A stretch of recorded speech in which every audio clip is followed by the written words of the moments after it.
Erev Tov à tout le monde. Erev Tov, désolé pour la semaine dernière, j'étais en Pologne, accompagné d'une école pour perpétuer notre volonté de transmission. Vous allez voir que c'est très très lié avec ce qu'on va étudier ce soir. Alors j'étais le premier déçu parce que la semaine dernière, je pense que la paracha Chayei Sarah est une paracha tournante pour ce qui est de l'identité d'Israël. Et j'étais très déçu qu'on n'ait pas étudié ensemble. Je me suis même posé la question pour vous dire si on n'allait pas parler ce soir de Chayei Sarah. Pour ne pas la rater, finalement, je me suis... Finalement, on va la rater. Finalement, on va la rater, voilà. On est rentré dans Toldot. Vezé Mayesh.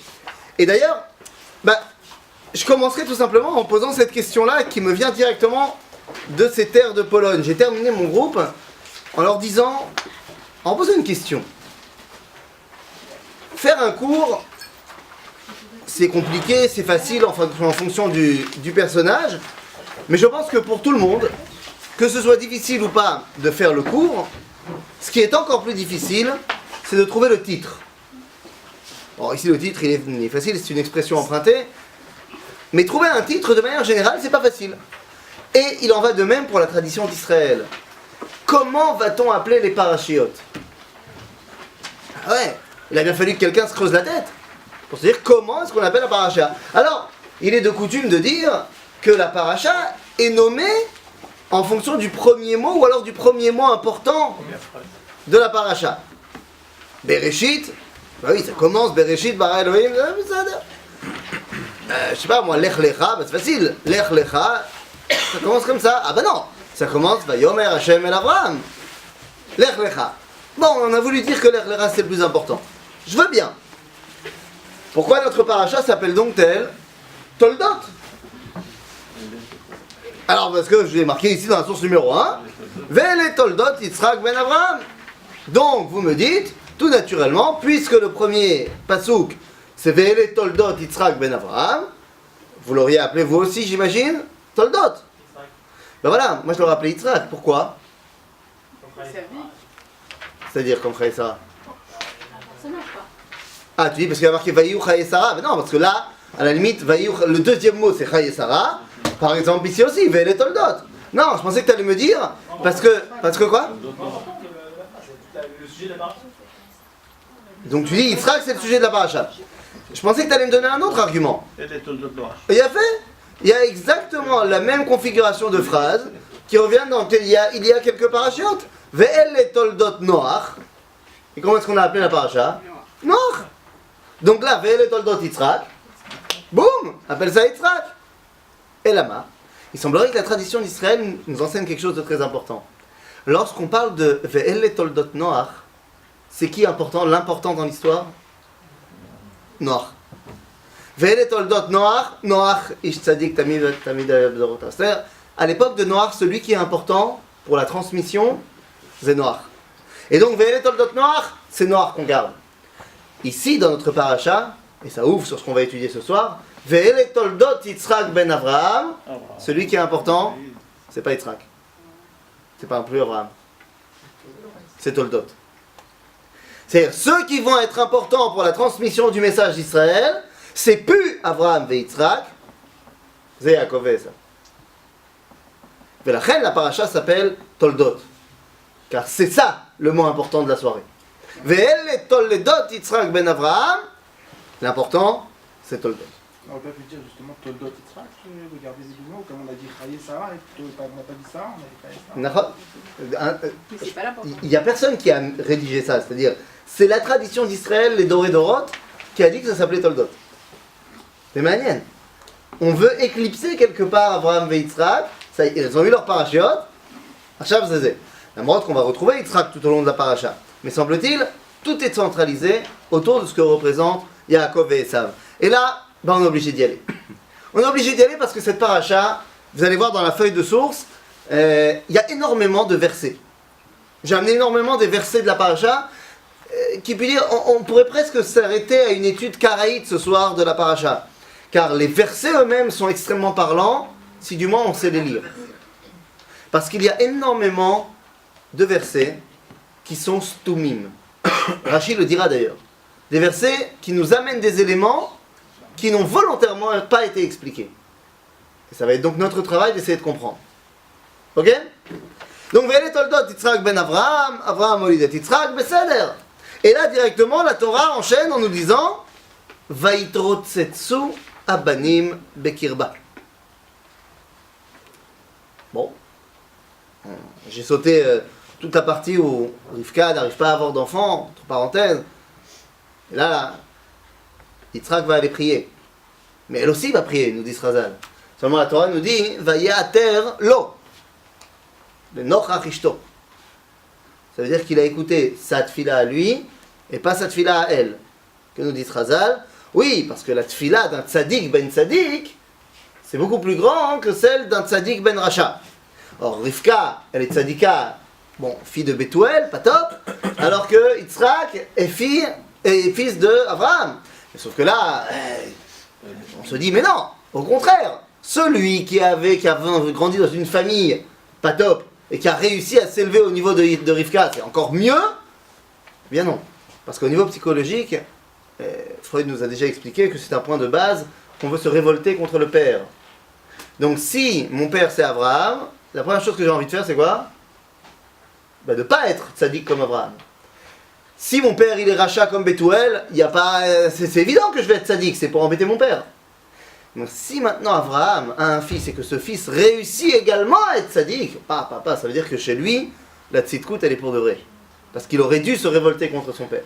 Top, tout ça pour dire que finalement, Rivka tombe enceinte. Et là, Vayitrotsetsu abanim bekirba. N'oubliez pas deux choses. 1.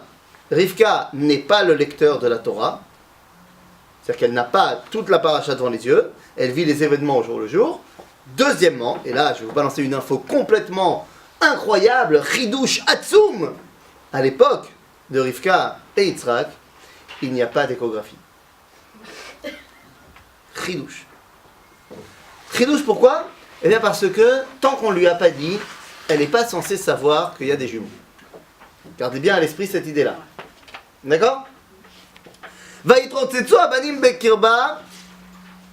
Je ne sais pas ce que ça veut dire vraiment. Mais attendez, parce que la suite du verset, j'aimerais que vous m'aidiez à la comprendre. Je vais vous demander une traduction littérale bevakasha. Vayitrotsetsu abanim bekirba, et les enfants s'entrechoquaient à l'intérieur d'elle. Vatomer. Imken. Lama ze anochi. Vatelech lidrosh et Hashem. Je vous demanderai une traduction littérale bevakasha. Et elle dit Et elle a dit pourquoi est-ce que c'est moi? Si c'est vrai, pourquoi est-ce que c'est moi? Imken. Si c'est ainsi. Pourquoi moi? Pas moi. Pourquoi moi? Pourquoi moi? Lamazé Anori, pourquoi c'est moi?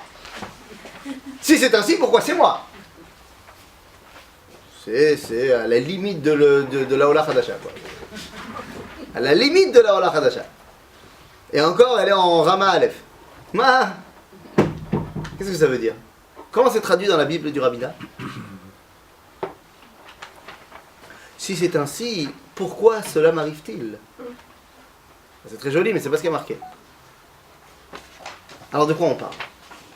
Rashi va nous aider un petit peu, mais il va falloir qu'on aille un peu plus loin, parce que Rashi nous dit comme ça, dans la source numéro 3, Al kochacha amikra azeh omer dorsheni. C'est-à-dire, moi je suis Rashi, moi en général j'amène le pshat. Moi j'amène le pshat, je suis désolé. Mais là, j'ai pas le choix. Je suis obligé d'amener du midrash. Pourquoi? Il nous dit, chez Satan ma'ir et tzitzazo. La Torah ne nous a pas dit qu'est-ce que ça veut dire Vayitrotsetsu abanim bekirba. Donc, puisque la Torah ne nous a pas dit, je suis obligé de me tourner vers autre chose. Vekatav imken lama ze anochi.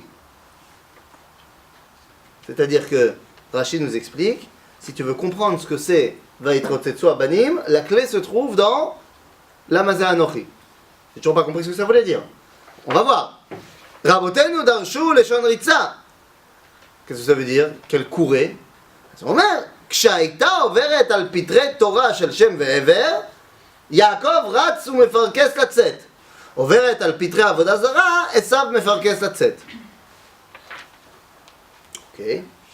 Mais ça, elle ne le sait pas. C'est Rashi qui dit.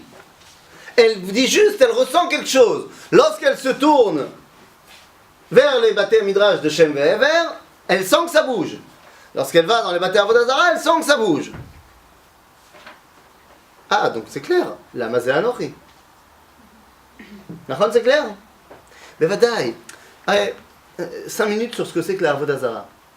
La Avodah Zara, c'est pas la Avodat Elilim. Avodat Elilim, c'est l'idolâtrie. Du style, j'ai une idole, je me prosterne devant, tout va bien, à l'ancienne. Avodah Zara, c'est un service qui, comme son nom l'indique, est étranger. Étranger pour nous, peut-être cachère pour eux. C'est-à-dire, c'est une conception partielle du divin. Toute conception partielle du divin est fondamentalement Avodah Zara.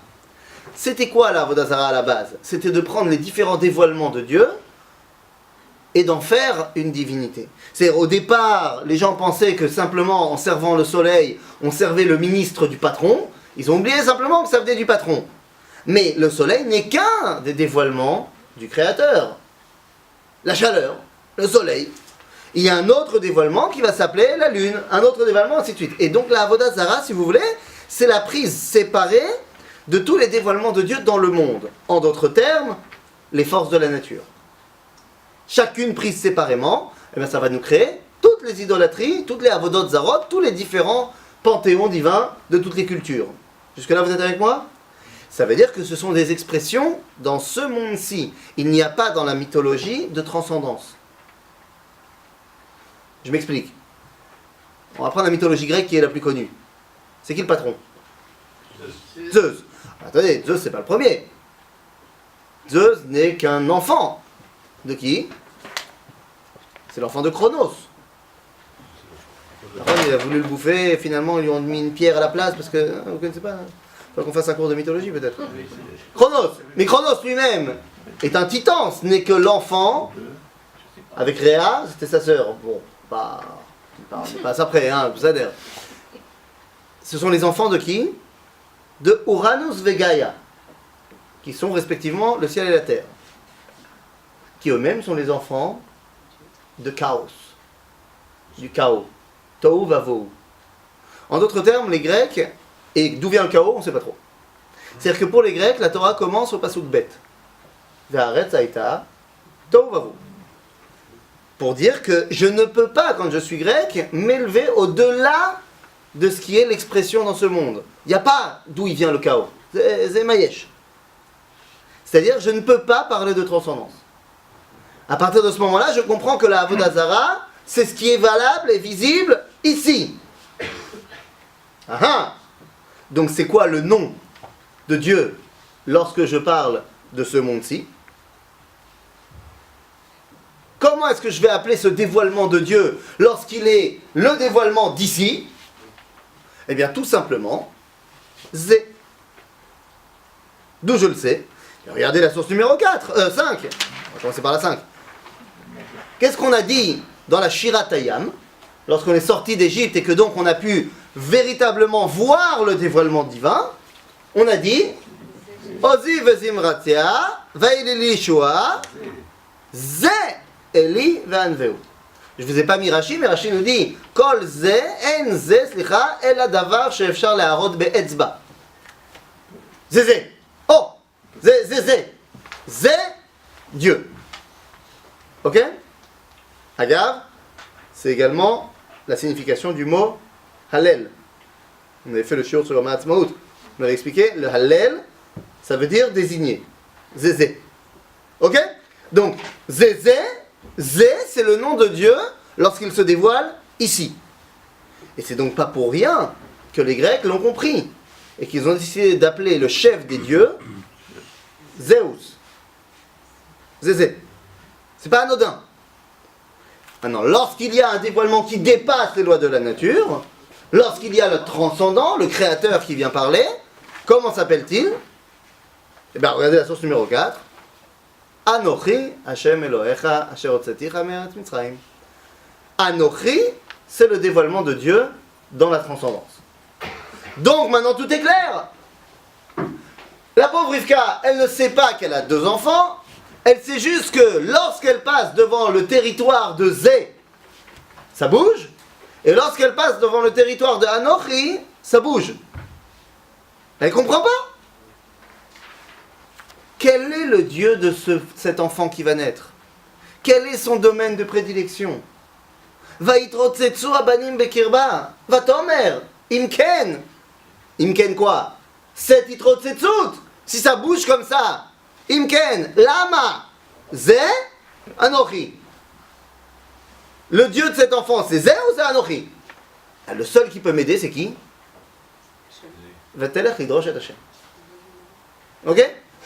Mais on comprend donc qu'il y a ici deux personnalités complètement différentes, l'une qui s'attache à Zé et l'autre qui s'attache à Anochi. C'est ce que dit Rashi, et je reviens à la source numéro 3, dans le Davar Acher. Le Rav Shaki nous avait expliqué un jour que Davar Acher dans Rashi, c'est pas une autre explication, c'est une autre face de la même explication. Par exemple, quand il y a marqué que Vechamushim yatsu bnei Israël me'eretz Mitzrayim, qu'est-ce qu'il dit Rashi? Ein chamushim ella mezuyanim. C'est-à-dire, chamushim, ça veut dire qu'ils étaient armés. Mais il dit Ein chamushim ella. C'est-à-dire, la seule explication, c'est que ils étaient armés. Davar acher, echad michamesh. 1/5. Donc, qu'est-ce que ça veut dire? Ça veut dire qu'effectivement, 1/5 du peuple qui est sorti était armé. Ok? Donc, Davar acher ici, alors que Rashi nous a dit que c'est en fait le Shem ve'ever v'avodazara, nous dit Rashi, Davar acher, mitrotzetzim ze im ze umerivim benachalat shnei olamot. Ils se battaient pour l'héritage des deux mondes. Et là, hier soir, j'étais à des fiançailles. Dans ces fiançailles, c'est les fiançailles de ma cousine, et dans ces fiançailles, la personne qui a fait le shidour n'était autre que celle qui fut ma ganénette. Et j'ai été la voir et je lui ai dit, si tu savais combien tu prends cher dans tous les cours, à chaque fois que je tape sur la ganénette, dans toutes les dimensions de la ganénette, bon, c'est grâce à elle si on est là aujourd'hui, bon, j'aime. Mais qu'est-ce qu'elle nous a appris la ganénette? Et toutes les versions de ganénette jusqu'à aujourd'hui. Que évidemment qu'ils se battaient pour les deux mondes, parce qu'on le sait bien, Esav, lui, il veut quoi? Ce monde-ci, et Yaakov, Olam Haba. Zé ve'anochi. Oui, mais alors si c'est ça, ils se battent pas. Si Esav vivait Olam Hazé, Yaakov rotait Olam Haba, il n'y a pas besoin de se battre. Akol Besader. Et donc, non, une compréhension réelle de Rashi nous explique qu'en fait, et Yaakov et Esav veulent les deux. Veulent les deux. Le seul problème, c'est que l'un a une attirance naturelle pour Olam Hazé, Esav, et l'autre a une attirance naturelle pour Olam Haba, Yaakov. Ça va leur poser problème à tous les deux. Ok, on va voir ça. Mais on commence à comprendre quelle est la problématique. La problématique va être de savoir comment est-ce que je fais passer la compréhension qu'il faut Shnei Olamot. Et ici, et là-haut. Et le spirituel, et le matériel. Et Olam Hazé, et le transcendant, ce qui est Olam Haba. Mais pourquoi Esav il veut le Olam Haba s'il voit que ce monde-ci? J'ai pas dit qu'il voyait que ce monde-ci. J'ai dit qu'il avait une attirance naturelle pour ce monde-ci, mais il veut aussi Olam Haba, sinon il n'y a pas besoin de se battre avec Yaakov. Ok? Alors on va voir. On va rentrer plus en profondeur dans les choses, mais tu vas voir. Ok? Alors elle va chez Dieu. Et Dieu y répond. Vayomer Hashem dans la source 6. Vayomer Hashem là. Ce petit bout de verset, il explique tout le reste de la paracha. Vayomer Hashem là. À qui Dieu il a parlé? Et non pas à Yaakov, non, certainement pas, il n'est pas né encore. Mais pas à Yitzhak. Parce qu'on a toujours ce petit sentiment, mais pourquoi est-ce que Rivka elle a fait le mytho, et tout ça, machin. Pourquoi elle n'a pas dit tout simplement à son mari, écoute, j'ai parlé avec le patron, il m'a dit que... Non, va tomber Hachem là, c'est pour toi, c'est pas pour lui. Tout ce qu'il vient lui dire maintenant, elle le sait, lui ne le sait pas. Et donc il va falloir pas oublier ça quand on va commencer à réagir par rapport à ses deux enfants. Elle a une info que lui n'a pas. Ok? Et je rentre pas dans les problèmes de couple. Oui? Pourquoi il lui dit pas? Pourquoi elle ne lui dit pas? Parce que Dieu lui a dit, là, c'est pour toi. Si il n'avait pas voulu préciser que c'était pour elle, il aurait simplement eu marqué, Vayomer Hashem. Alors on sait que c'est à elle qui parle, parce que c'est elle qui vient lui demander. Donc le fait qu'on insiste sur le fait qu'il est marqué là, c'est là velolo. Pourquoi il y a un point dans le hé? Tagesh. Là. Ok? Vayomer Hashem là, Shne goyim bebitner. Ah, tiens, j'ai 2 enfants. Je ne savais pas jusqu'à présent. Donc maintenant ça commence à m'aider parce que, ok, j'ai 2 enfants, donc je comprends pourquoi il y a 2 identités.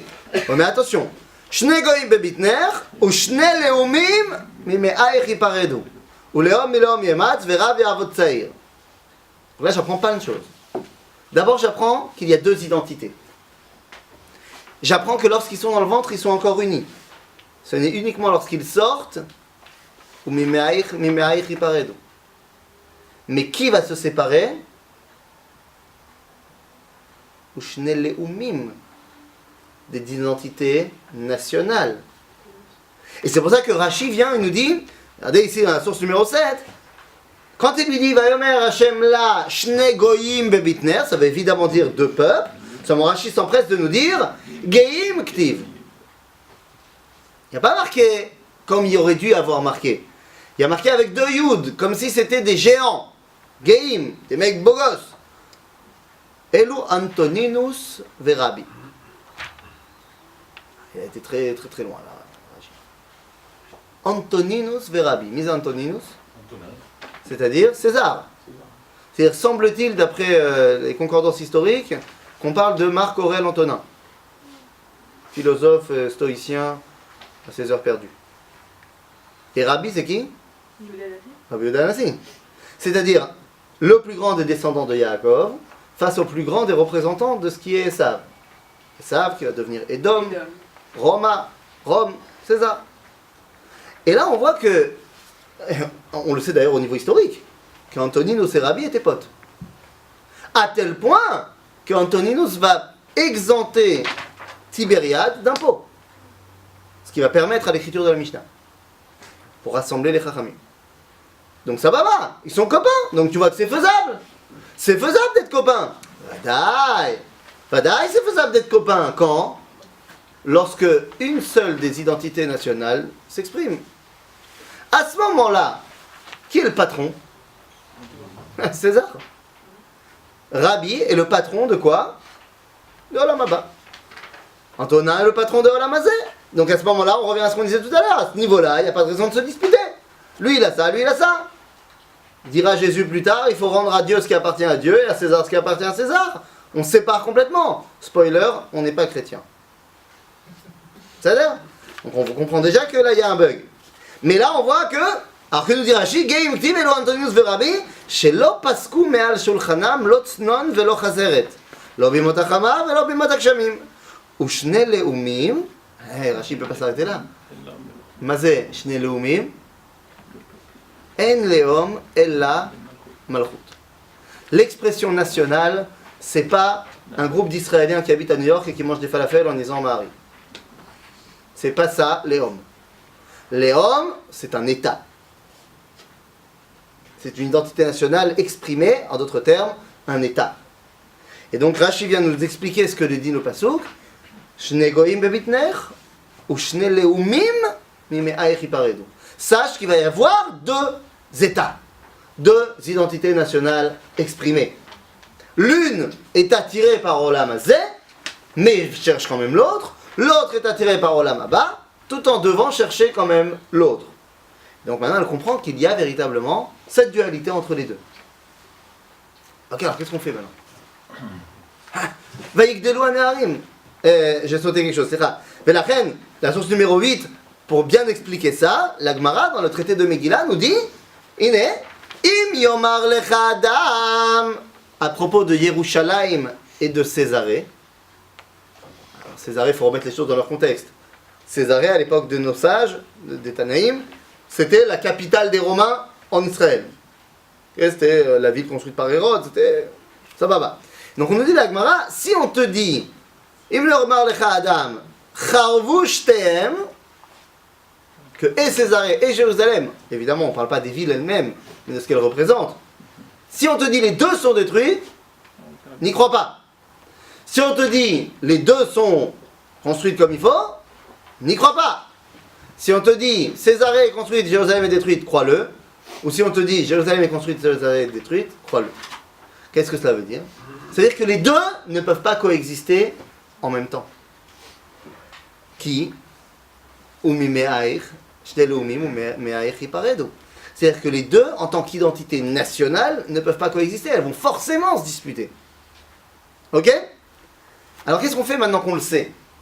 Maintenant que Rivka est au courant de ça, quel va être son seul et unique souci? Eh bien, son seul et unique souci va être de réaliser la suite du verset.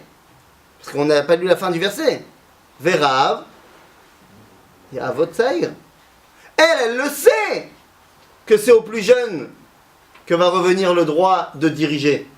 On vient de lui dire. Mais il n'y a qu'elle qui le sait. Ok? Vaïkdelo Neharim. Et né, Gadlou. Gadlou est là, il se passe un truc. Vaï Esav ish yodea tsaïd ish sadeh. Yaakov ish tam yoshevo alim. Venez, on traduit. Parce que ça c'est de l'hébreu biblique. Venez, on traduit en français moderne. Esav, il était beau gosse. Et Yaakov, c'était un geek.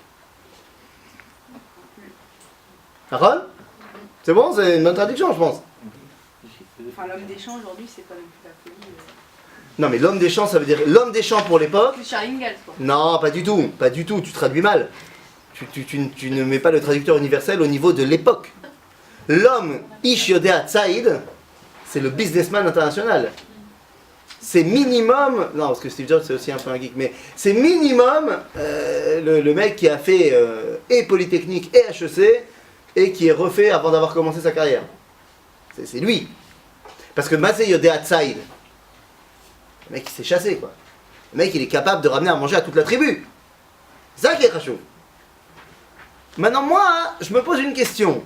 Je m'appelle Papa Yitzhak. J'ai quand même la responsabilité de toute une famille. Un peuple qui est en train de se mettre en place. Je suis plus tout jeune, même s'il me reste encore une 60aine d'années à vivre, mais je suis plus tout jeune.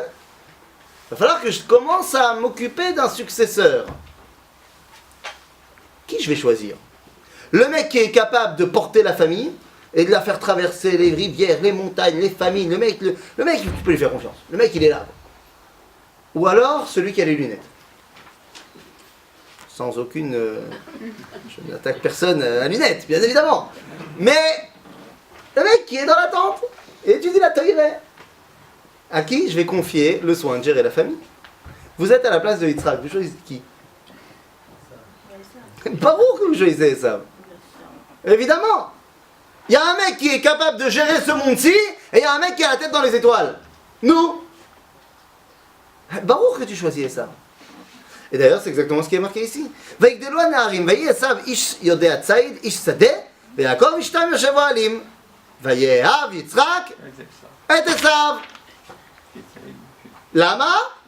Ki tsaïd befiv. En plus, c'est marqué, c'est même pas la peine de dire. Pourquoi Yitzhak il préfère Esav? Parce que il lui donne à manger. En d'autres termes, parce qu'il est capable de gérer la famille. Rivka, ouais, Vetet Yaakov. Lama. Parce qu'elle est là en info. C'est Akol. C'est Akol. Elle a reçu l'info. Zéro. Parce qu'elle aussi, elle est bien consciente que si on a un des deux qui est plus fort que l'autre, c'est Esav. Je ne sais pas si je l'ai mis là dans les versets, mais un des versets de la paracha, c'est Rivka, elle parle de Esav en l'appelant Bena Agadol. Elle est tout à fait consciente que Esav, voire Beoter Gadol, mais Yaakov. Bien plus grand que Yaakov, le petit Esav. D'ailleurs, il faut aller plus loin. Regardez ce que disent nos sages là-dessus. Qu'est-ce qu'il dit Rashi? Que Yitzhak, il aimait Esav, qui tsaïd befiv. J'aimerais que vous vous détachiez de la mauvaise image que vous avez de Esav. D'accord? Il y a même certains midrashim qui disent qu'il n'a pas été brit milé.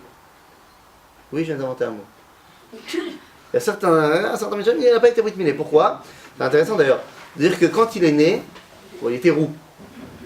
Et Yaakov a eu peur qu'il s'agisse d'un problème physique, d'hémophilie ou quelque chose, qu'il y ait trop de sang, donc il a au chachash le nafsho. Donc il ne l'a pas brit milé. Bon, après, il a attendu de voir un petit peu comment il évolue le garçon, jusqu'à ses 13 ans, Bon, il a vu qu'il est revenu très souvent du Gan avec une égratignure, que ça a coagulé comme il faut, machin.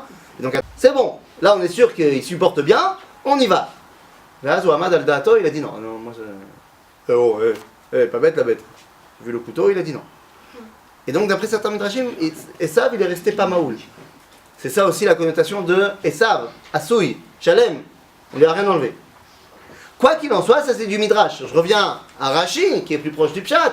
Il dit c'est quoi Vayehav Yitzhak et Esav, ki tzaïd befiv. Regardez ce que dit Rashi. La tzoud ou les ramot et aviv befiv. Alors ça c'est le parti pris de Rashi. De dire qu'il le trompait. J'ai envie de ne pas voir les ramot. Évidemment, Rachid le dit, donc c'est vrai. Mais j'aimerais me concentrer sur comment. Parce que même si c'est pour le tromper, il fallait quand même aller le chercher celui-là. La façon, il faut quand même y aller pour tromper Yitzhak. Et là, je fais une deuxième parenthèse. J'en veux beaucoup à Maganénet. J'aime beaucoup. Et à tous mes professeurs. Mais trop souvent dans ces parachutes-là, je suis désolé, mais on fait passer Yitzhak pour un gâteux. On est d'accord ou on n'est pas d'accord? Ouais, mais j'en ai marre. Je veux réhabiliter la grandeur de Yitzhak Avinu. Déjà, pour l'instant, je ne sais pas qu'il est aveugle. Mais tous les aveugles sont gâteux. Tout à l'heure, on va voir qu'il est aveugle, effectivement. Alors, parce qu'il est aveugle, alors il ne reconnaît pas son fils. Nous bémet. Non, faut arrêter. Faut arrêter, et faut arrêter de me la jouer du style ouais, il était tellement naïf qu'il a cru que Esav c'était un tzaddik. Comment on me l'a vendu? On me l'a vendu que, ouais, en fait, quand il étudiait avec ses enfants, Esav, il avait la Gmouré. Mais dans la Gmouré, il avait X-Men. Caché dans la Gmouré. En fait, Yitzhak, il voyait le dehors du livre. Et il voyait qu'il y avait marqué Baba Metzir. Il voyait que son fils il était comme ça. Donc il s'est dit, c'est tzaddik. Mais en fait, alors ça varie, hein, X-Men, Picsou, ça dépend des époques à lesquelles on m'a raconté cette histoire. Et je me dis quand même, c'est Yitzhak. Ou alors je me dis quand même, il n'y avait pas la Gemara à l'époque. Où ça? Oh, pas sûr. Alors ma c'est pour. Qu'est-ce qu'il nous dit Rashi? La tzoud, ou les ramot et aviv befiv. Veshoalo. Qu'est-ce qu'il lui pose comme question? Abba. Et ach. Me'asrim et melach et teven. Les gars, c'est une question de Talmid Racham, ça. Alors, je veux bien que ce soit pour les ramotes, mais il a fallu aller chercher la question. Papa, comment on fait le maaser sur melach et teven? Sur le sel et le foin. Vous comprenez la portée de cette question? Non, hein? Ça a l'air d'une question comme ça débile. Seulement Yitzhak, il a très bien compris la grandeur de sa question. Seulement Yitzhak pouvait comprendre ça. Allez, si tu m'as dit que Dieu ou Echad, il faut le dévoiler partout. Si c'est le cas, comment c'est possible qu'on ne fait pas le maaser? C'est quoi prélever le maaser? Prélever le maaser, c'est prendre un élément et dire de ça, j'en sors la kedusha. Ok? Comment c'est possible qu'on ne fait pas le maaser sur le sel et sur le foin? D'après la halakha, pourquoi on ne fait pas? Parce que melach, le sel, c'est du minéral, c'est pas assez vivant pour nous. Et le foin, c'est psolète, c'est du déchet. Donc on ne fait pas non plus là-dessus. Seulement, Esav, comme son nom l'indique, il est shalem, il est entier. Il ne peut pas intégrer qu'il y a un truc dans ce monde dans lequel je ne peux pas dévoiler Dieu. Si tu me dis qu'il y a un truc dans lequel je ne peux pas dévoiler Dieu, ça veut dire que tout le système, il a un bug. En d'autres termes, c'est une loi qu'on a appris en science, le tout ou rien. Ou tu peux dévoiler Dieu, ou tu ne peux pas dévoiler Dieu. C'est une question extrêmement profonde. Moi, je veux y aller à Dassof, jusqu'au bout. Et ach me asrim et melach vet teven. Yitzhak, il comprend très bien sa question. Mais il ne peut pas lui répondre. Pourquoi? Parce que la réponse, il ne peut pas l'entendre. Parce que lui, il est parfait. Parce que lui, il ne peut pas comprendre qu'il y a une valeur dans quelque chose qui n'est pas parfait. Et cette question va le faire sortir du clan d'Israël. Et il va dire Elach me'asrim et melach ve'et teven. Kassavour aviv shehu metakdek b'mitzvot. Mais c'est pas seulement Kassavour. Béhémet, il avait un problème. Il a décidé de sortir à cause de ça. Il sort, pardon? Où c'est écrit qu'il a décidé de sortir? Bah, la Metsiout. La Metsiout, c'est qu'il s'est marié avec. On est d'accord, mais enfin, pour l'instant on voit pas. Ah, tu as raison. Là, j'ai fait un truc qu'on n'a pas le droit de faire, je connais la fin du film. Mais tu as raison, pour l'instant, on n'en sait rien. Je suis d'accord avec toi, 100%. C'est-à-dire, il n'y a pas de problème. À ce moment-là, c'est-à-dire, alors qu'est-ce qu'on fait? On a deux identités qui sont en train de s'exprimer. Yaakov attaché à Nochi, Olam Haba. Non, Yaakov. Yaakov, Ishtam, Yoshev Ohalim. Mishe Yoshev Ba'oel, il n'est pas dans ce monde-ci. Bimiuchat, si c'est Oel, Shem Ve'ever. Donc lui, il est détaché de ce monde-ci, il est là-bas. Ve'esav, ou pas. Aval, il comprend, les deux comprennent, qu'il y a un autre truc. Regarde, c'est un vrai problème chez Yaakov. Parce que Yaakov, Kol Israël, Yeshleim Chelek Le'olam Haba, nous dit la Mishnah. Donc le problème, c'est qu'on est tellement sûr qu'on est là-bas, que Olam Hazeh, c'est l'Omanien. Alors comment on va faire? Eh bien, regardez ce qui se passe. Vayazed Yaakov Nazid. Ah, les Midrashim sont pleins, c'était la mort d'Abraham, Chadome. Non, mais j'en ai. Vayazed Yaakov Nazid. Vayavo Esav Minasade, Veu Ayef. Ça veut dire quoi? Il était fatigué. La chasse a été rude ce soir. Hein. C'est ça? Il a trop chassé? Et donc c'est pour ça que comme il a un peu trop chassé, il en pouvait plus et il était prêt à tout lâcher. Genre parce que quand on est un peu fatigué et qu'on a un peu faim, on est prêt à balancer son droit d'aînesse. Genre ça nous paraît normal, tout va bien. Il avait tué quelqu'un et donc... Non, tu as raison, Midrashim dit ça. En l'occurrence, il avait tué qui? Les mères. Alors, il a tué quelqu'un, nous, ouais.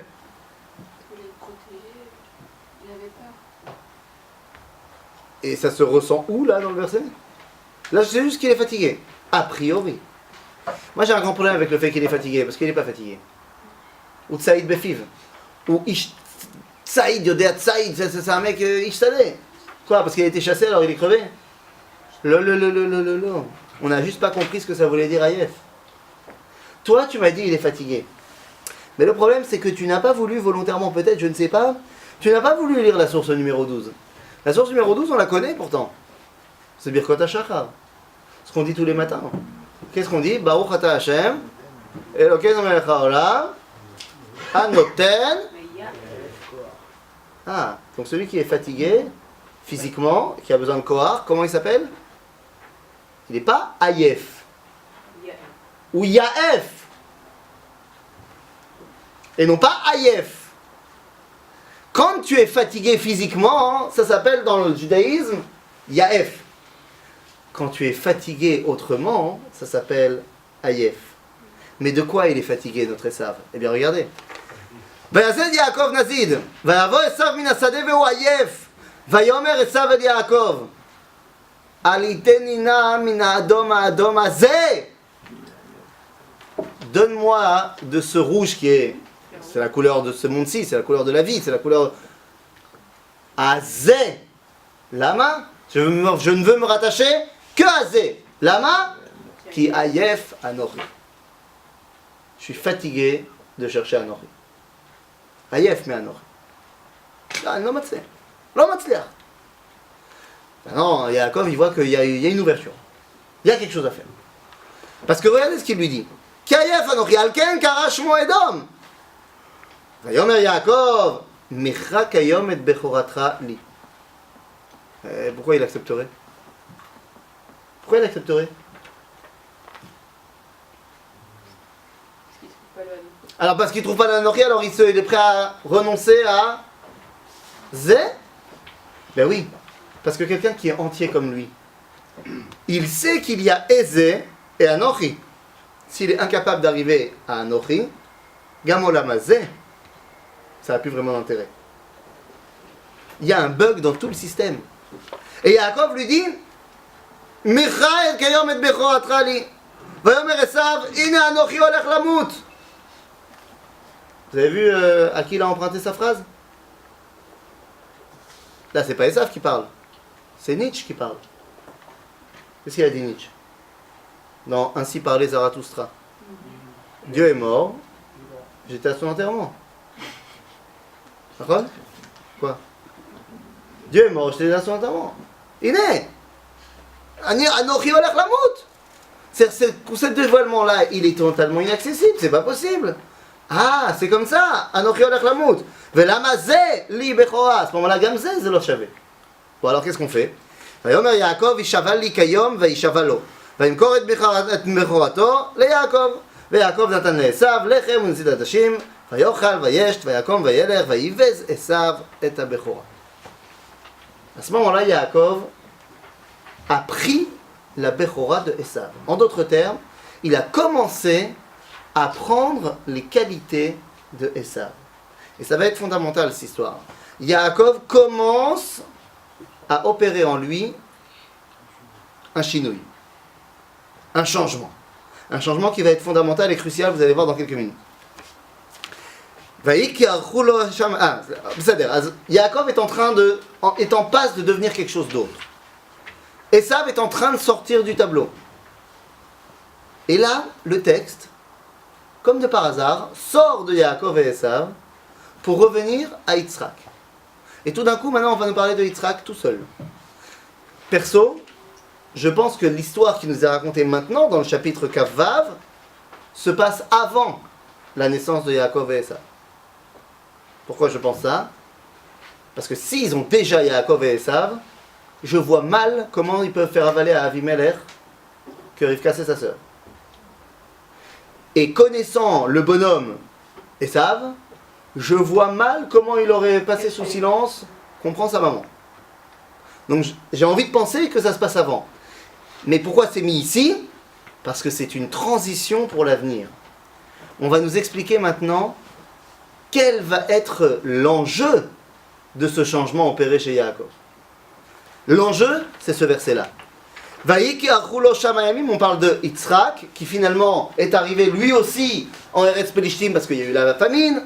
Lui aussi, il y a eu l'histoire Achoti, l'histoire de ma femme, c'est ma soeur, machin, Avimelech qui l'a pris. Et lui aussi, finalement, il récupère sa femme, Rivka, et il reste un petit bout de temps, Eretz Pelishtim. Et là, Vayikar Chulo Shama Yamim, ça fait longtemps qu'il est là. Vayashkef Avimelech Melech Pelishtim Be'ad Achalon. Ine Yitzhak Metzachek et Rivka Ishto. Incroyable. Et où est la sniout? C'est la première et la seule fois qu'on va nous parler, qu'on va nous décrire la relation intime entre un des Havot et sa femme. Chez Abraham et Sarah, on n'en parle pas du tout. Chez Yaakov et Rachel et Léa, c'est suggéré. Ici, c'est clair. Pourquoi la Torah n'a pas de problème de parler des relations intimes entre Rivka et Yitzhak? Parce que Yitzhak, c'est Yitzhak. D'après le Zohar, Meshubach Sheba Avot. Yitzhak, s'il y a une chose qui le correspond, c'est quoi? Vous allez me dire Midatadin peut-être. Encore plus que ça. Yitzhak, c'est Echad. Yitzhak, c'est le seul des patriarches qui a qu'un seul nom. Yitzhak, c'est le seul qui a qu'une seule femme. Yitzhak, c'est le seul qui sort jamais d'Eretz Israël. Yitzhak, c'est le seul qui monte sur le Mizbeach. Yitzhak, il est Echad avec Akadosh Baruch Hu. Il est totalement entier. Si c'est ça, alors chez lui, on peut parler de ce genre de choses. Pourquoi? Eh bien parce que ce moment-là, ce que je dis au Khatanim, avant le mariage, il y a une halakha quand même qui est très bizarre. Alors, je crois qu'on en a déjà parlé une fois. Comment ça se fait que Khatan, Belaïla Arishon, dans la première nuit du mariage, il est patour mikriyat shema? Makara. Ad la'achar ma'aseh. Jusqu'à ce qu'il ait fait ce qu'il avait à faire avec sa femme. Pourquoi il est patour mikriyat shema? On n'a pas dit qu'il était patour si jamais il voulait boire un coup, patour mi brachot. Non, ça n'avait pas marqué. Patour mikriyat shema. Mais c'est kriyat shema. Shema Israël, Hashem Eloheinu, Hashem Echad. C'est proclamer haut et fort l'unité du Créateur.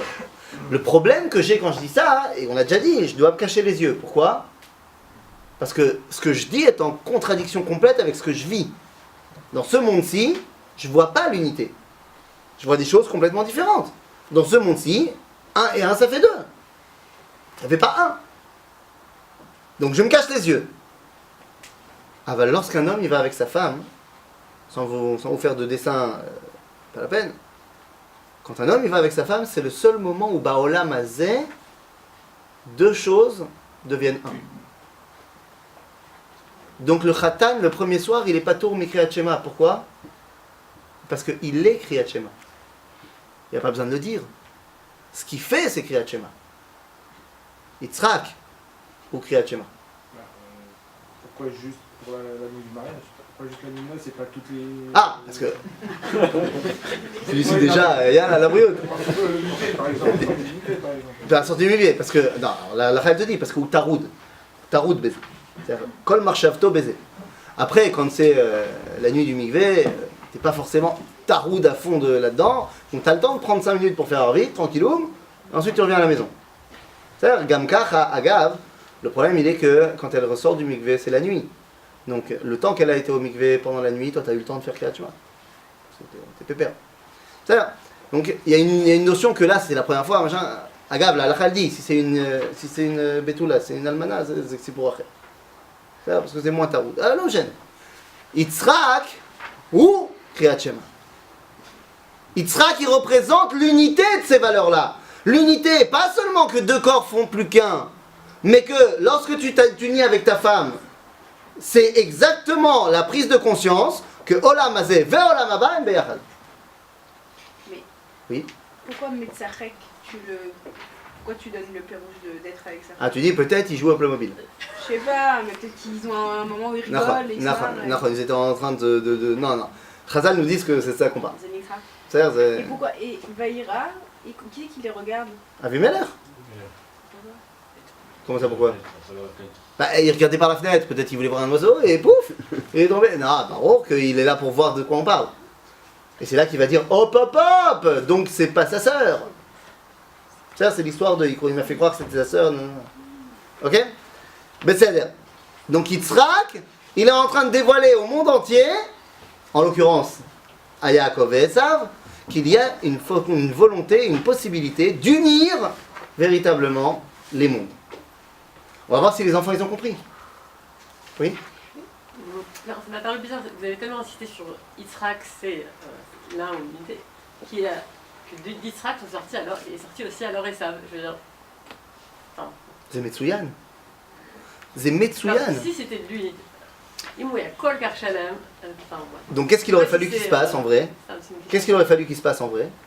Il aurait fallu qu'on crée un peuple fait de deux tribus. Une tribu Yaakovite et une tribu Esavite. Comme Yaakov. Non, ça aurait dû être, pas Yaakov qui a 12 tribus, ça aurait dû être Esav qui a deux tribus. Un qui est avec une prédisposition pour Olam Haba, et un avec une prédisposition pour Olam Hazeh, et les deux ils bossent ensemble, Vezeu, Metsuyan. Bon, ça a bugué.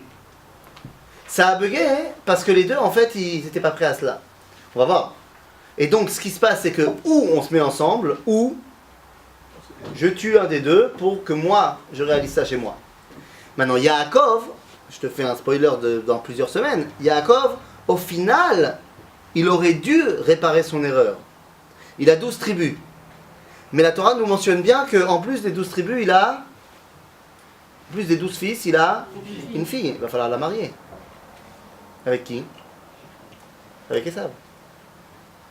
Et Chazal nous disent, quoi? Tu as refusé Dina qui avait 8 ans, tu l'as refusé à Esav qui en avait 98? Ça se fait pas? Bon, évidemment qu'on parle pas de Esav, ça peut être son fils, son petit-fils, de l'homme chané. Mais il aurait dû la marier avec les descendants de Esav pour faire cette complémentarité qui n'a pas été faite dans la génération d'avant. Ça l'a pas fait, et finalement ça a été avec Shrem ben Hamor et toute l'histoire qu'on connaît en Parashat Vayeshev. Ok? C'est un bug. Donc de Yitzhak à Deraba, il fallait qu'il sorte Yaakov et Esav. Mais finalement, l'union n'a pas été faite. Quand est-ce qu'elle sera faite? Elle sera faite. La Hatid Lavo. Qu'est-ce qu'on dit dans la Tfila, qui est en fait une reprise des Nevi'im? Quoi? Non, pas de Moshe. Ah, Vayu Moshe, j'ai pas entendu. Vayu Moshe Nartzion, Ishpot et Aresa. Vaïta Lachem Amelucha. Ok? Donc ça viendra. On n'y est pas encore. Ça? Alors pour l'instant, qu'est-ce qui se passe? Est-ce que les enfants ont retenu le message de papa? Ben venez, on va voir. Vaï ki zaken Yitzhak. Vatichena einav mirot. Et là, alors les Midrashim s'en donnent à cœur joie, pourquoi il est devenu aveugle, et les larmes des malachim, et la fumée de la Avodazara des enfants, des femmes de Esav, Chadomé. Vayikra et Esav beno agadol. Donc tout le monde est conscient que qui est le Gadol dans l'histoire, ça reste quand même Esav. C'est-à-dire que la Neshama de Esav, d'après le Zohar, elle est beaucoup plus grande que celle de Yaakov. Alors qu'est-ce qu'on fait? Ben il l'appelle. Et qu'est-ce qu'il lui dit? Regardez ce qu'il lui demande. Très bizarre. Vayomer elav beni. Vayomer elav inani. Oh oh, digne successeur de qui? Abraham. Eh quoi, vous croyez que Esav il n'a pas appris l'histoire de papy? Il est là. Beseder. Vayomer elav inani. Vayomer inena zakanti. Lo yadati yom moti. Ve'ata. Sana kelecha. Talecha vekashtecha. Ve'tse asade ve'tsuda li tzayid. ועשה לי מטעמים כאשר אהבתי, והביאה לי ואוכלה, בעבור תברך נפשי בטרם אמות. C'est quoi le projet? C'est quoi l'idée de cette soirée? Va me chercher à manger, après je meurs. Non. Les varechs. בעבור מה? מה טרם אמות? אברכך נפשי. C'est l'objectif, c'est que je te donne un bracha. Avant de... Mais il se passe un truc avant de mourir. C'est-à-dire, si tu me dis je mange parce que j'ai envie de mourir le ventre plein, on a raté quand même un épisode. Non, le but, c'est de lui donner sa bracha. Pourquoi il est obligé de demander à manger? Il ne pouvait pas lui dire ce soir soirée spiritisme? Pourquoi il lui a demandé à manger? Il faut les forces. Ah, il faut des forces. Faut tenir la soirée. Il faut tenir la soirée, donc c'est pour ça qu'il a besoin qu'il aille lui chasser un truc spécial, machin, qu'il lui prépare. Et d'ailleurs, pourquoi il a besoin de la sot matamim ka'asher ahavti? Yitzhak, c'est le seul dans la Torah où on nous dit que c'est important pour lui que ça soit bon. Qui c'est Yitzhak? Parce qu'il est un, parce que Echad. Donc chez lui, il a besoin que Gamma Olamazé est tov. Et c'est ça qu'il veut expliquer à Esav. Lui donner la Bechora, lui donner la Bracha, c'est du domaine de Olam Abba. C'est du domaine de Anochi. Esav, viens, je vais t'apprendre comment est-ce qu'on relie les deux. Avant de te donner la bracha, on va manger. Olamazé, il n'y a pas plus Olamazé qu'on va manger. Il aurait pu dire on va se faire un rami. Non, il a dit on va manger. Parce que Zé Olamazé. Je veux lui apprendre ça, moi, Esav. Qu'il faut lier les deux, sinon ça ne marche pas. Top, alors qu'est-ce qu'on fait? Il y va? Ben il y va. Bon, ça prend du temps. Ça prend du temps. Alors le Midrash, il dit que tous les animaux, ils sont partis, machin. Ça prend du temps. À ce moment-là, parce que bon, je ne sais pas quel était le modèle de maison de Yitzhak et Rivka, mais ça ne devait pas être un 12 pièces. Donc Rivka, elle a entendu cette histoire. Elle était dans la cuisine. À ce moment-là, elle appelle Yaakov. Yaakov, viens ici. Bon, voilà l'idée. Ton père, il n'a rien compris. Il veut bénir l'autre. Moi, je sais que c'est par toi que ça passe. Me demande pas comment je le sais. Alors voilà ce que tu vas faire. Je vous l'ai pas mis les versets parce que vous le connaissez tellement l'histoire que vous n'avez pas besoin des versets. Voilà ce qu'on va faire. On va faire un truc, mais un camouflage incroyable. Je vais te mettre 2-3 poils de mouton sur le bras, 2-3 poils de mouton sur la nuque. Ça va le faire, je te promets, ça va le faire. En plus, bon, tu vas m'amener un petit agneau, machin, je vais le préparer comme il aime, comme moi je sais faire. Et ça va le faire. Bien sûr que ça va le faire. Parce qu'on est tous conscients que quelqu'un qui n'arrive plus à voir, eh bien, il ne saura pas reconnaître son fils grâce aux 3 poils de mouton. C'est une évidence. Surtout qu'il y en a un qui est très grand. Pourquoi? Enfin, il est ça, Comment tu sais? c'est jamais. Non, Bena Gadol, ça veut pas dire Gavoa. Gadol, c'est au niveau de la Neshama. Parce que, a priori, Dafka, c'est des jumeaux, donc j'imagine qu'au niveau de la structure du... C'est l'un qui est chasseur et l'autre qui est... Ah, tu dis, il a développé quand même des... Attends, prendre les gmarottes, hein? Je sais pas, la vérité, je sais pas. D'accord, ça va dans le sens, c'est bon que... Et là, Yaakov, il a un problème. Il dit pas, maman, je pense que ton plan, il est moyen. Je sais pas. Il lui dit, Vayomer Yaakov el Rivka imo. En Esav, Achi ish sa'ir, ve'anochi ish chalak. Oulai yemusheni avi, genre, Barour. Barour, quel est le problème? Non, le problème il est là maintenant. Oulai yemusheni avi, va'iti be'enav kim meta'ater. Le vrai problème de Yaakov, il est là. Oulai, papa, il va penser que je suis Ke'ilu meta'ater. Mazé meta'ater. Mazé meta'ater, bien regardez. Nous dit la Gemara dans Masechet Sanhedrin, Ve'amar Rabbi Elazar, Ve'amar Rabbi Elazar, Kol ha'machalif bediburo, celui qui ment, Ke'ilu oved avodah zara. Shene'emar, Ktiv acha va'iti be'enav kim ta'ater. C'est Yaakov. וכתיבתם, סליחה, אבל אימה מעשה תעתועים, עבודה זרה. Donc Yaakov, il dit quoi? Il dit, j'ai pas envie que papa il me prenne pour un Oved Avodah Zara, un idolâtre, un menteur. Alors pourquoi il n'y a pas marqué maman, Oulai yemusheni avi va'iti be'enav meta'ater? Pourquoi il y a marqué qui meta'ater?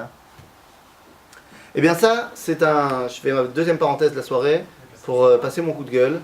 C'est là tout le problème lorsque on dit qu'on n'a pas besoin d'étudier le Tanakh, parce que quand il y a marqué des versets dans la Gemara, alors c'est bon, ça suffit. Il y a deux morceaux de versets qu'on vient de lire. D'après les versets qu'on vient de lire, ben, semble-t-il que ce qu'il dit Yirmiyahu, c'est que effectivement, Yaakov, il est meta'ater. C'est tout l'inverse du verset. Regardez, je vous ai amené le verset après en entier. Regardez ce que dit le verset.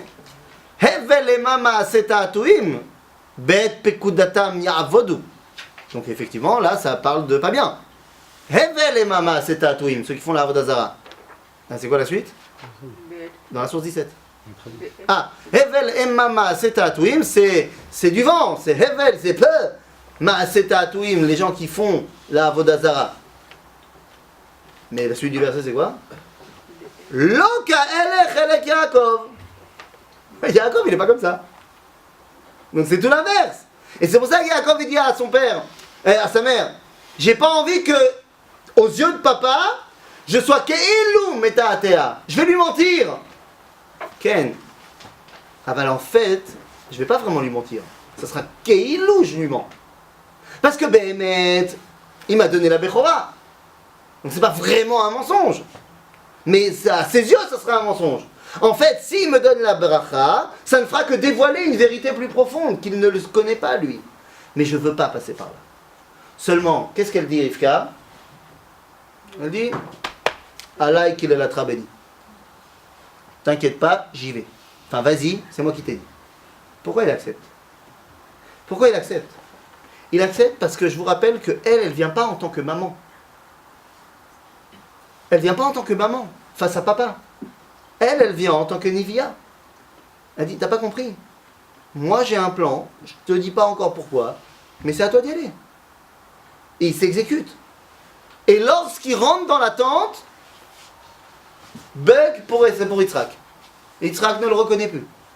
Et encore une fois, je suis désolé, mais j'ai travaillé avec des aveugles, ils savent très bien reconnaître des gens qui rentrent dans la chambre. Bravo. Et il a ouvert la bouche, il a parlé. Dans la source numéro 18, Vayavo el aviv. Finalement il arrive, Yaakov. Vayavo el aviv, Vayomer avi. Vayomer ineni. Mi ata beni. Vayomer Yaakov el aviv, Anochi Esav bechorecha. Asiti kasher dibarta elai. Mais là ça fait déjà 10 minutes qu'il l'a reconnu. Ça fait déjà 10 minutes qu'il est censé l'avoir reconnu. Alors quoi, quelle est l'histoire? En quoi Yitzhak il est tellement perturbé? À tel point que Chazal vont nous dire que lorsqu'il est arrivé, il a eu un bug complet. Rabotai, le chidouche il est là. Yitzhak il n'est pas débile. Khalila. Yitzhak il n'est pas naïf. Mamashlo. Il n'a pas choisi Esav parce qu'il croyait qu'il étudiait la Gemara et en fait il lisait X-Men. Non, pas du tout. Il a choisi Esav en connaissance de cause parce que c'était le seul qui était capable de gérer la famille.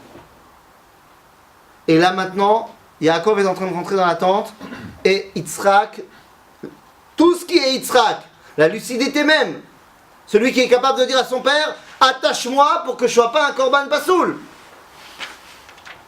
Il ne sait plus qui est là. Il n'arrive plus à reconnaître.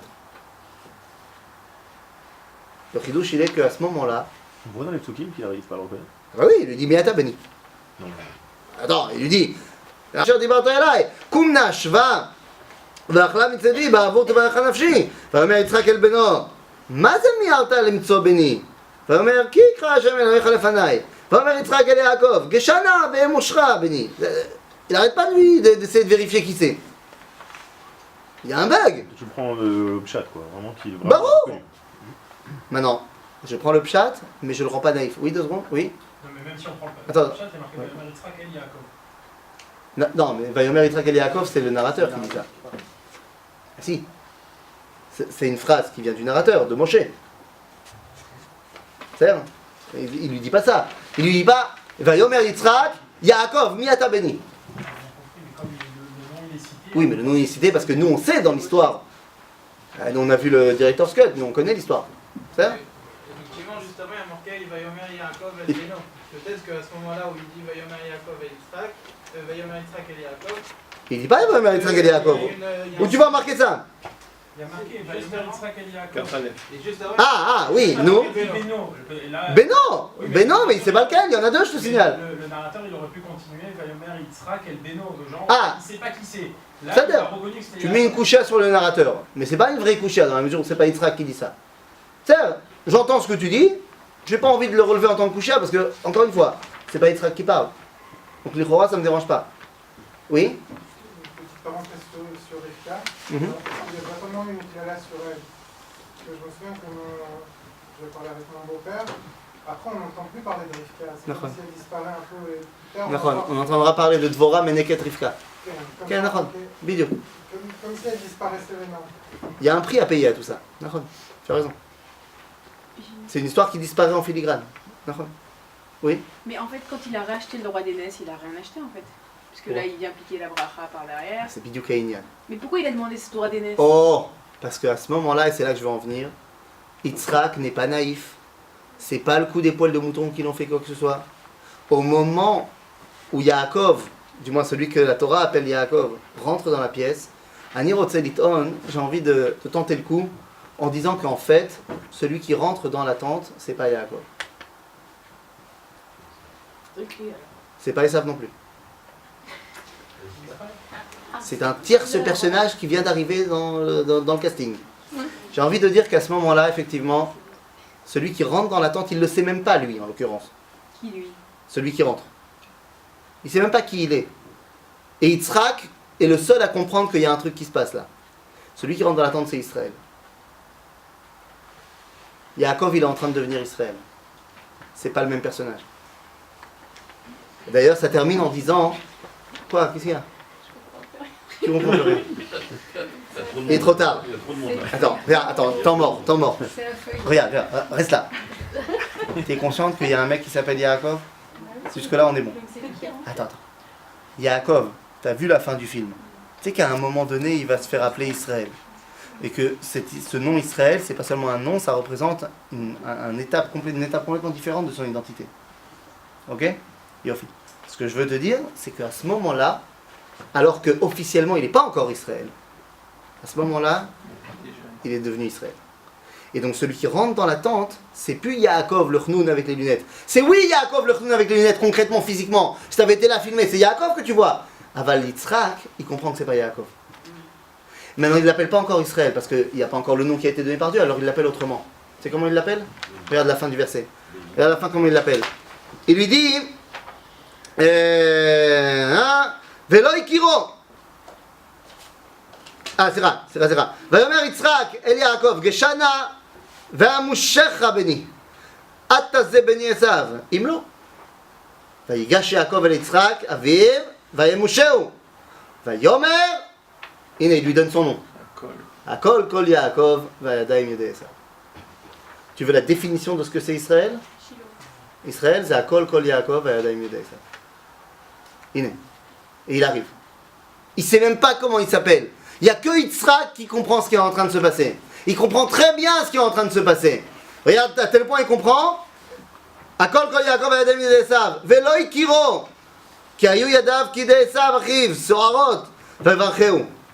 Vayomer, ata ze beni Esav. Vayomer ani. ויאמר הגישה לי ואוכל המצית בני, למען תברך נפשי. ויגש לו ויאכל, ויבא לו יין וישת. ויאמר אליו יצחק אביו, גשה נא ושקע לי בני. ויגש וישק לו, אלא וירח את ריח בגדיו, ויברכהו, ויאמר ראה ריח בני כריח שדה אשר ברכו השם. Au moment où l'union de Yaakov et Esav arrive, tout d'un coup, qu'est-ce qu'il redécouvre Yitzhak? Reach hasadeh asher berecho Hashem. Où est-ce qu'il avait vu ça la dernière fois? Vous vous rappelez qu'après la Hakeda, il est parti se balader 2 ans au Gan Eden? Le Midrash nous dit qu'il y a seulement Abraham qui est redescendu.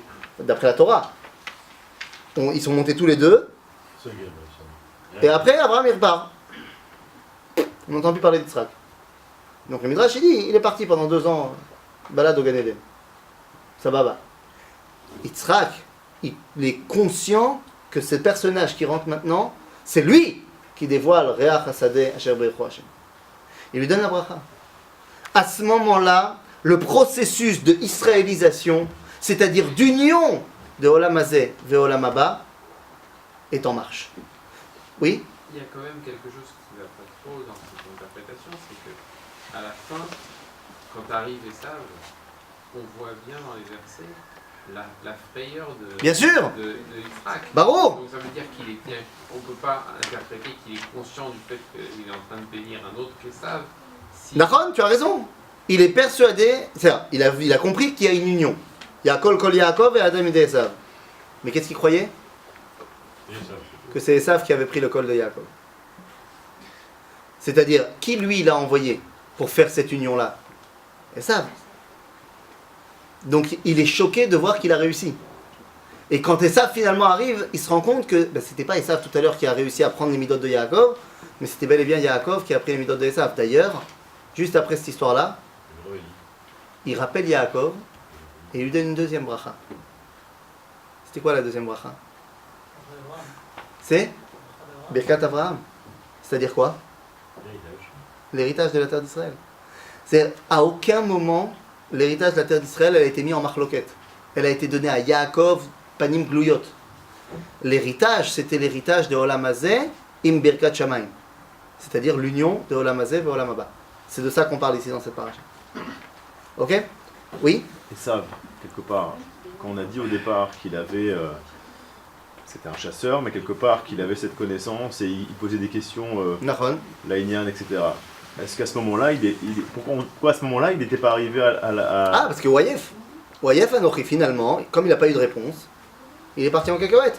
Il y a un film, une histoire vraie, qui s'appelle en français, je crois que ça s'appelle Danny Balint, en anglais c'est The Believer. Danny Balint, ouais.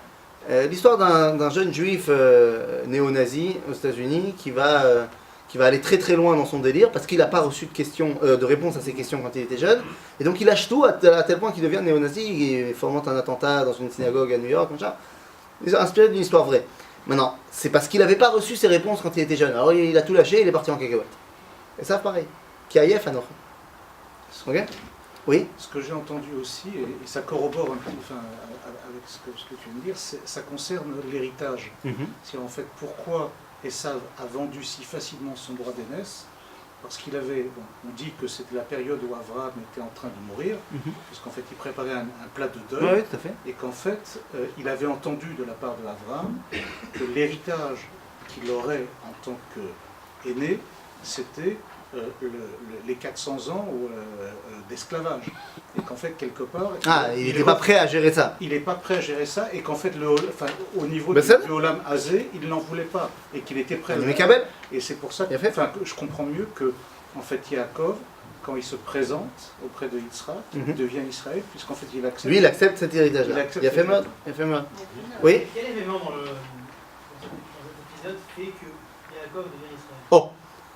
La transformation en Israël, non, il y a 5 étapes. On va voir dans la paracha exactement quel est le moment, si tu veux, une Nekuda X, mais c'est 5 étapes. La première étape, c'est lorsqu'il achète la Bechora. Pourquoi il l'achète? Parce qu'il a compris, Yaakov, que ce que représente Esav, il faut l'intégrer. Esav ne veut pas le faire, je prends. Il ne peut pas le faire en tant que deuxième? C'est ça ma question. Il faut que j'acquière les qualités de Esav, à savoir d'être le Bechor, donc d'être celui qui hérite, celui qui continue la transmission de l'identité. Donc la première étape, c'est lorsqu'il achète la Bechora. La deuxième étape, ici, lorsqu'il reçoit la bracha. La troisième étape, c'est lorsqu'il se marie avec la femme qui était destinée à Esav, Léa. La quatrième étape, c'est lorsqu'il se bat avec Saro Shel Esav, qu'il se bat avec l'ange d'Esav, qu'il gagne. Et la cinquième étape, c'est lorsque officiellement, Kadosh Baruch Hu à Bethel, il l'appelle Israël. Maintenant, oui. En aucun cas, c'est le fait qu'il se soit maquillé, il a utilisé un subterfuge pour obtenir quelque chose des Nirma, et ça représente un peu les qualités des saves. C'est aussi les qualités des saves. Seulement, il y a un élément. C'est pas le fait qu'il a utilisé les qualités des saves qui le rend Esav. Aussi, bien sûr, bien sûr. Maintenant, il y a un élément qui transcende les simples qualités des saves. Il y a un élément qu'on a lu, mais très vite fait, et je vais revenir dessus, qui est l'élément, si tu veux, un temps TX, où effectivement il y a la transmutation qui s'est opérée, il y a un pasouk. Regardez le verset. Lorsque Yitzhak lui demande, mais comment ça se fait que tu as été aussi rapide? Regardez ce que répond Yaakov. Et là, il a tout compris. Vayomer, en deuxième ligne. Vayomer Yitzhak el beno, maze mi'arta limtso beni. Vayomer, réponse de Yaakov, Ki ikra Hashem Elohecha lefanai. Enfin, non, j'ai mal lu justement. C'est bien. Ki ikra Hashem Elohecha lefanai. Ki ikra, ki ikra. Traduction, ça veut dire quoi? Je vous le demande, j'arrive pas à le traduire tellement ça fait mal aux oreilles. Mais c'est ikra. Cher. C'est quoi? Lo, putain, mais c'est lo yakar. Mikre. Mikre. Bemikre. Comment on traduit ça? Dieu s'est présenté aujourd'hui. Non. Par hasard, Fuchs. Écoute, je suis sorti, pouf, il y a une brebis qui est venue devant moi. Qui ikra Hashem Elohecha lefanai. Mikre? Quoi, c'est ça? Par hasard? Le mot ikra Hashem, ça vient du mot mikre. Par hasard. Hein? Mais kara avec un he. Non, mais Kaé, c'est Mikré. Mikré, c'est Mikré, par hasard. C'est ça qu'on a envie de dire? Quoi, par hasard? Quoi, c'est un hasard que tout d'un coup j'ai été rapide? Cette notion de hasard, de Mikré, elle sonne pas très Yirat Shamayim. Mais c'est qui écrit Hachem. Alors il dit qu'il écrit Hachem. Mais en fait, on a tous. De Dieu, quoi. Oui, mais c'est pas de votre faute, c'est ma faute. C'est parce qu'on n'a pas fait le shiur la semaine dernière. Si on avait fait le shiur, parce que comme on n'a pas fait le shiur, vous n'avez pas non plus été à la Sina Shabbat, vous n'avez pas lu la parashat Israël. Je prends la responsabilité, hein, c'est ça l'air. Là-bas, on aurait compris. Parce que je vous rappelle un petit truc. Regardez ce qui a marqué dans la source 19, dans Masechet Kala Rabati. Masechet Kala Rabati, c'est des braïtot. Il dit comme ça. Shiva nichnesnu le Gan Eden bechayehem. Ve'eluhem. Et là, la Mishnah me donne la Rishima. Seulement, il y en a un qui m'intéresse. Eliezer Eved Avraham. Pourquoi? Eliezer al de Palchin le Avraham, qui a servi Avraham comme il faut. Heimat. Quand? D'où on apprend que véritablement il a été le digne représentant d'Avraham. Kevan de Amar. Akrena lefanai ayom. Qu'est-ce qui a valu à Eliezer de rentrer au Gan Eden vivant? C'est que vous vous rappelez quand il a cherché une femme pour Yitzhak? Qu'est-ce qu'il a fait comme deal avec Dieu? Hakrena lefanai ayom. Donne-moi un coup de bol. Coup de bol? Pourquoi il n'y a pas marqué Tani, Siata d'Ishmaïa, un bon dialogue de religion? Il n'a pas dit, non, il a dit donne-moi un coup de bol.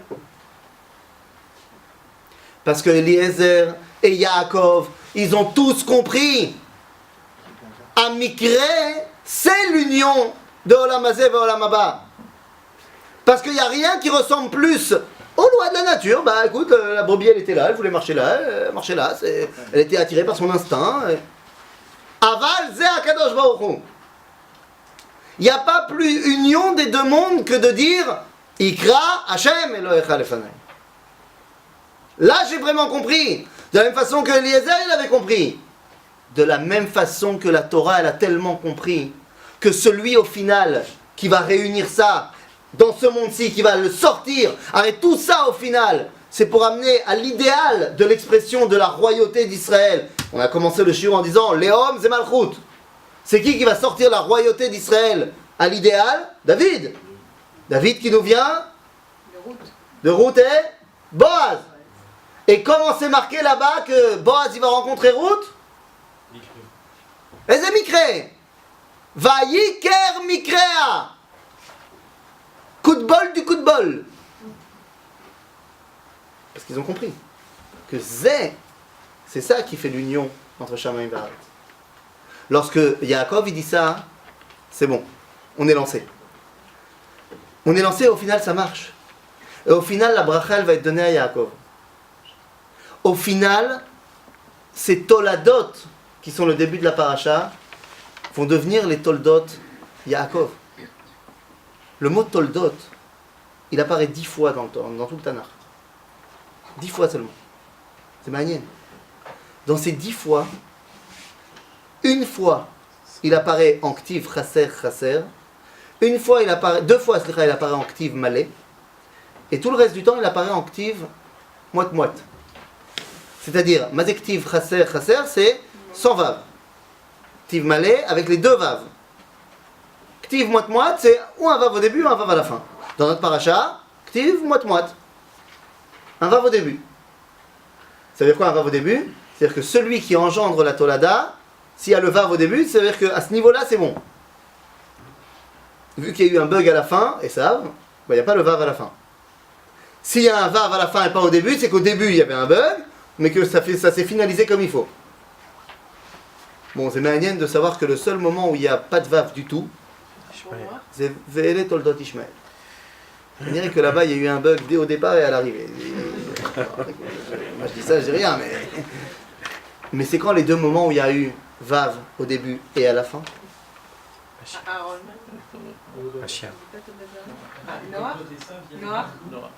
À la fin. À la fin. Ve'ele toldot hashamayim ve'haaretz be'ibaram. Ça, c'est bon. Là, on est bon. Et ensuite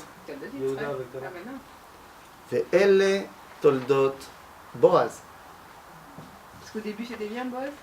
Ah, c'est Boaz. Boaz et Ruth c'est Vayiker Mikrea. C'est le top du top. Et ça amène à quoi? Boaz olidet Oved, Oved olidet Ishaï, Ishaï olidet David. Il y a mieux que ça. Toute la paracha, elle est tournée autour de cette idée-là qu'il y a Zé, Ve'anochi, et que notre rôle, c'est de réunir les deux. Zé, c'est Haolam Hazé. Anochi, Haolam Haelyon. Le monde d'en haut, si vous voulez, évidemment qu'il est parfait. Ici, il est en perpétuel perfectionnement. Et c'est pour ça qu'on terminera avec ces paroles du Rav Kook, qui nous dit dans Orot HaKodesh, Chelek Bet, un Mahamar qui s'appelle Shnei Eiche Hashlemut. 2 valeurs dans la perfection. Il dit le Rav Kook la chose suivante. Mevinim anu beshlemut, mevinim anu beshlemut haelohit hamukhlata, mukhletet, c'était une erreur, il y a une erreur dans le livre. Hamukletet shnei arachim shel hashlama. Il y a 2 valeurs.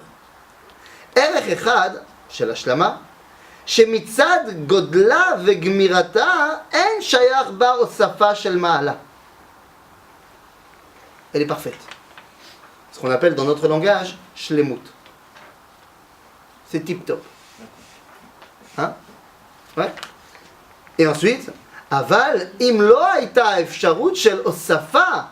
S'il n'y avait pas la possibilité de rajouter, ayaze be'atzmo inyan chisaron.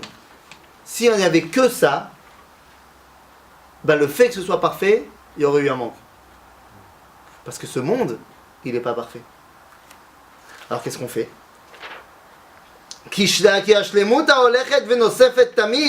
Parce que le perfectionnement qui va en grandissant, ce qu'on appelle en hébreu moderne ishtalmut, le perfectionnement, yesh ba yitaron veta'anug ve'eze min ha'ala she'anu orgim la kol kach. Alicha mechail el chail. C'est tout notre rôle ici sur terre, d'avancer, toujours grandir. אשר על כן, לא תוכל השלמות האלוהית להיות חסרה, זה היתרון של הוספת הכוח. On a besoin des deux.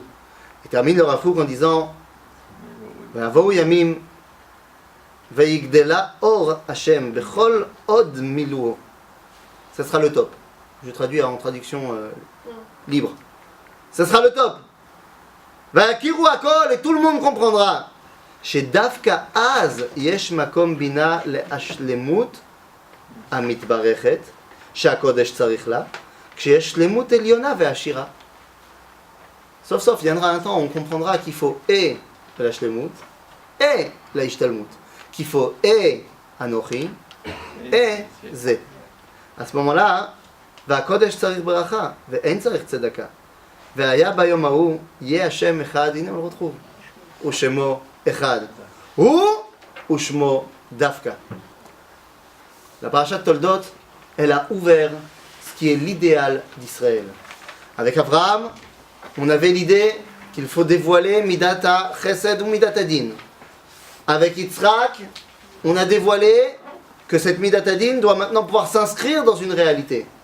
Yaakov, il doit faire l'union d'Abraham et Yitzhak. Nous dira le Zohar, Mazé Ishtam Yoshev Ohalim. On a dit, d'après Rashi, qu'il était assis dans les tentes de Shem et Ever. D'après le Zohar, il est assis entre les tentes d'Abraham et Yitzhak. Il est là pour apprendre à faire l'union des valeurs. C'est ça le message d'Israël qui commence à pointer le bout de son nez dans la tente de Yitzhak où tout se joue. À ce moment-là, Israël est en marche. Celui qui va être capable de réunir Olam Hazeh et Olam Haba, celui qui va être capable de réunir toutes les dimensions du dévoilement de Dieu, eh bien celui-là, il pourra porter le nom de Israël, et à ce moment-là, on pourra dire que Israël, ve'oraita ve'kudsha berichu, chadou, comme dit le Rav Kook, va'aya bayom ha'u yeh Hashem echad u'shemo echad, dafka hu, anochi, u'shemo ze echad. On a du boulot. On a du boulot, אבל יהיה טוב. שיהיה לנו בהצלחה. חזק וברוך.